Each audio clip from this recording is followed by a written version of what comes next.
Hey, yoga mamas and friends. Today I wanted to share a little bit about extended side angle pose, also called Utthita Parsvakonasana. So, this is a really nice grounding standing pose. It's really very similar to a lot of the warrior poses. So, you have, like, for example, warrior two, you have the arms out to the side. You have warrior one, where the hips are facing towards that bent knee. And those are the ones that you might do to prep. What's really key here is to get that rotation, external rotation in the hips. So when you do external rotation in the arms, you're doing that. It kind of looks like this. So see how it looks like I'm just moving my hands, but it's coming from the shoulder. Same thing with the hips. You could try it seated or standing. You might stick one foot out and just kind of externally rotate. You might need a wall. Good thing I had one nearby.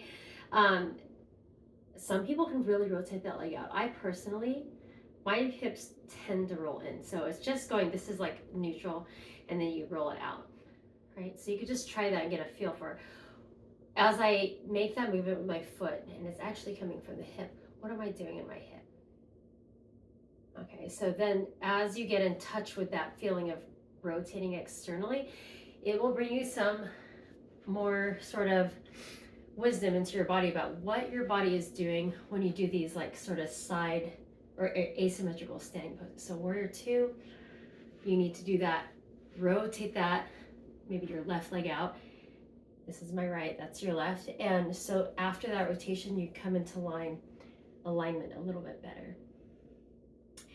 So extended side angle pose, let's just kind of warm up for it. So I'll kind of guide you through it. This is a very mini practice. It's short, just to give you a feel for the different variations and different ways you can do this pose. So just get some warmth into those hips. Maybe shake the hips out. All right. So as you get ready for it, you might want to have some blocks nearby. If you don't have yoga blocks, you can use anything really, a stack of books, a small box. But notice one key thing about yoga blocks, and maybe you know this, but for those that don't know, is that there's three heights, right? It might seem obvious, but don't be afraid to put those heights. This is very low, this is the second height, and this is the highest. So let's say I come and do a wide stance. I'll put my blocks in front of me, easy to access, and kind of get this sense of kind of tick-tocking the hips side to side.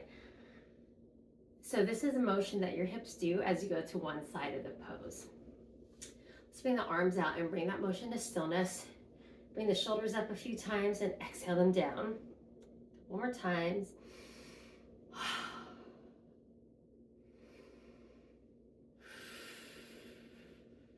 All right. So we have this star pose, which is a nice central pose for all the warrior variations and so many other poses.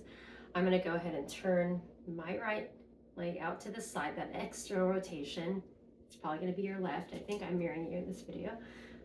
Okay, you bend that knee. Now, what's happening here? Remember that side where we're kind of tick-tocking the hip side to side? Kind of the same motion here as you bring that, my right hand down, your left hand probably. I might need a block, and that's great. You know, I just want to feel supported here so that if I'm supported, I can open my chest out to the side, maybe a little up to the sky. And when I reach up, I'm not straining. A lot of times what you might see in someone that could use a block but doesn't use the block is sort of this type of collapsing, and see how my chest is kind of rotating down to the ground. See? So if you're following me along, choose your variation. You might have the block on one of the heights. You might have your hand on your thigh or your elbow on your thigh. So you don't necessarily have to have a perfect line from your arm down to your foot. It's not about what you look like, it's more what you're feeling. Can you breathe and relax? Can you relax the shoulders away from the ears? Do you want to look up? Do you want to look down? There's so many different ways to do this. All right, let's take a little rest and rotate down. You could do a lunge with the back knee up or down and just kind of relax the torso. Let's bring that back knee up. You can use blocks here, or you can touch the ground, or even just hover the arms. I'm going to use the blocks on the highest height and just shift side to side in my Prasarita Padottanasana. I love this swing side to side. It is so grounding and strengthening, and you get a little stretch in the legs. Good. So bring that to stillness, come back to center, standing up. Again, get a feel for that tick-tock side to side, kind of exploring the range of motion in your hips in that movement, so that when you bring the arms up and then you rotate, it's my left leg, it's probably your right leg. I'm just saying probably. I don't remember if these videos flip so that it looks like it's your left leg too. I don't know. I'll test it. Let's see. So I'm going to do that side to side, and remembering that, okay, now they're going to go this way as I lean my torso that way. And this side might be different. You might have a side that's tighter or more flexible in one way or another. So just play with it. Is it the elbow down? Is it the hand? Do you have a block? Or are you touching the ground? Okay. So choose your variation. And the breath is moving. You can look up or down. You can even close your eyes, and sometimes that's a fun challenge to your sense of balance.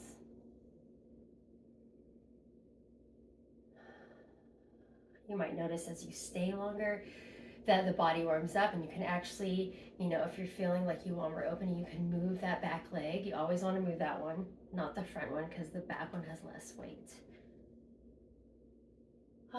Stay here a couple breaths more, or if you feel complete, come back to the center. I'll join you there in a second. Back to Prasarita, swaying side to side.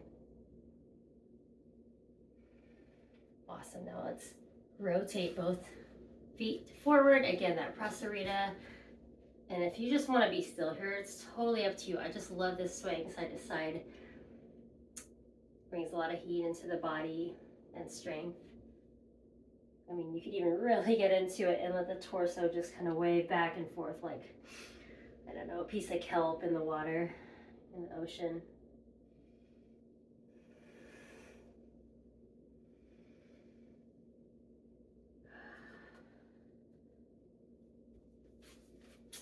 All right, I hope you found that helpful.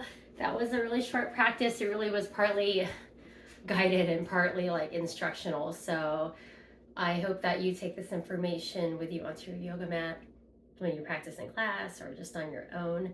And really the key here is just feeling into your body every time, because one day you might feel like you can touch the ground, and the next day you might prefer to put your hand on the block or on your thigh. So really listen to that and honor your body.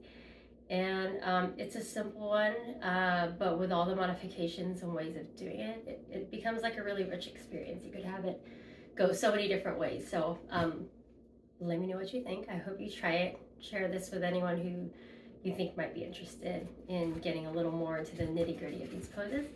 And meet me for more information at urbanyogamama@substack.com.